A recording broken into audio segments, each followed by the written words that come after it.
তাকাও। গুড। ওইটা রায়হান না? আর সাথে ছেলেটাকে, এটা কি আমার ছেলে? আর ওর গায়ে বা পুলিশের পোশাক কেন? না, আমি ওদেরকে গিয়ে জিজ্ঞেস করি। রায়হান, কেমন আছো? আমি আমি তো অনেক ভালো আছি, কিন্তু তুমি কেন এখানে? আর অনেকদিন পর তোমাকে দেখেছি তো, তাই আর নিজেকে সামলাতে পারলাম না। সামলাতে পারতেছো না মানে? বুঝতে পেরেছি, নতুন কোনো ফোন দিয়ে নিয়ে আসছো তাই না? রায়হান, আমি আর কোনো ফোন দিয়ে নিয়ে আসিনি। যাই হোক, এইসব কথা বাদ দাও। আচ্ছা রায়হান, এই ছেলেটা কি আমাদের সন্তান?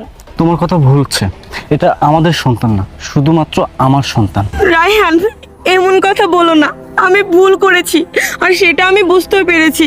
দেখো, ছেলেটা তো আমার, তাই না? আমি তো ওকে কষ্ট করে 10 মাস 10 দিন গর্ভে রেখেছি। চুপ থাকো সোনালি, তুমি যে তোমার ভুল বুঝতে পেরেছো এর জন্য তোমাকে ধন্যবাদ। তা উপলব্ধি করতে তোমার অনেক সময় চলে গেছে।